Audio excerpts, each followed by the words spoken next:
نه انسان دی غلطی کیږي. حضرت هزاروی صاحب رحمه الله سره مجلس کې ناستو، یو ډېر عجیب واقعه ذکر کړه. ډېر لوی سبق پکې انسان د پاره پروت دی. هغوی فرمایل یو پیر صاحب یو بزرګ مریدان ناستو. پیر صاحب بزرګ دنه کمره کې د مریدان بهر ناستې دي. د بهر نه یو ډېره ښایسته زنانه د کمرې ته دننه لاړه، بناو سنگار سره دننه لاړه. څومره مریدان چې ناست هغوی چې ولیدل چې پیر صاحب د کمره کې دننه دا خو د کور زنانه نه ده، ځکه د کور زنانې ډېره پرده کوي، دا معلومیږي بار څوک ده او د پیر صاحب د زنانه اوس سویمه ده. څومره مریدان چې ټول ایسته لاړل، دا غلط انسان دی، دا غلط انسان دی، ټول ته لاړل، یو مرید پاتې شو. هغه زر پاسېده، د اوبو د ګرمولو انتظام یې شروع، اوبه ګرموم.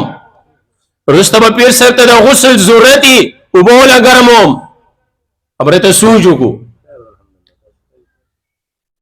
لږ ساعت پس پیر صاحب بار ته راووتو، ټول مریدان تلې یو ناستی دی. هغه بزرګ مرید ته وایي چې نور چې جا خو دقه رنګې د کمرې ته زنانه و، هغوی چې دا ولیدي چې دا خو ډېر غلط انسان دی، هغوی ټول ځکه لاړل. دننه وګورو زنانه کم ده. هلته ولې پاتې شوې؟ ویلی دی چې ما چې کله تا نه بیعت کړو نو ما ته انسان ګڼلی وي، ما ته فرشته نه وي ګڼلی.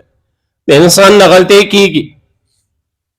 ویل هغه کم څه چې تا لیدل دا زنانه نه وه، ګنې کمرې ته ورشه وګوره دا دنیا وه، زما د دوکه کولو دپاره راغله.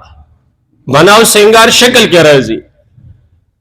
زمونږ امامان، زمونږ مدرسین، زمونږ معلمین، زمونږ اساتذه انسانان دي، پیغمبر نه دی، د ګناه نه پاک دی، فرشته نه دی چې ګناه دې نشي کېدی.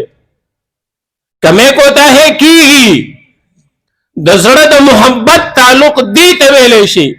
کمی دې ولیدو، الله ته سوال وکړئ، الله ډېر لویه هستي ده، کمی دې وشو معافي کړي. سو عذر به سو مسله به الله دا عذر ته ختم کې. دا محبت بچي به الله کامیابوي.